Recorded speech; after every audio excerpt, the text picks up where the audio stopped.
So, when it comes to Ukraine, they've had a lot of support from the EU. And I'm not talking about the people who live in Europe. I'm talking about the politicians. Because I've just seen this on Twitter from Jonathan Wong. Really worth the follow on Twitter. And you can see you've got quite a few high-ups when it comes to the EU. And they are quite literally saying the exact same thing. Because we got Ursula von der Leyen. And I'm not going to read them all out. I mean, they're the same thing. But they say, your dignity honours the bravery of the Ukrainian people. And she said, well, not whoever wrote this, says, be strong, be brave, be fearless. And they say, you're never alone, dear President Zelensky. And they say, we will continue working with you for a just and lasting peace. And you can see there, down to the commas, the full stops, the spacing, the alignment, the phrasing, quite literally everything. This is an absolute copy and paste job. And we do always hear about politicians, like whether it's singing from the same hymn sheet, or basically just getting that tap on the shoulder and just told to say this. But this is extremely clear-cut.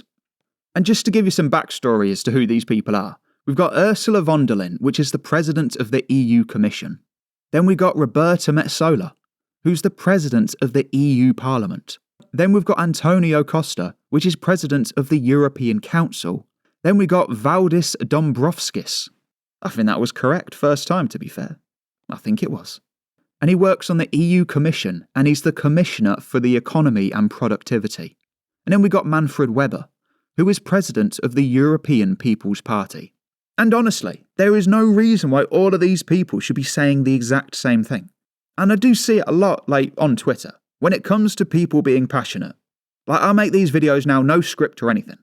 I can just see the tweet on the screen. But if these people don't have that level of passion, that they can't even just make their own tweet, if that's the case, they really shouldn't be doing it. You know, if they really felt this strongly about Ukraine and Zelensky, surely they should be able to just write a couple of words, not just copy and paste. And it begs the question, to be honest. Did they copy and paste it from each other? Or is there some sort of higher power telling them to tweet it? Honestly, I don't know what's worse.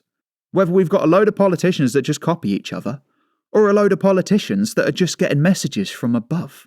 And like I said, it just goes to show that when it comes to these politicians, if you didn't distrust them before, I don't know, I think you've got to start doing it now.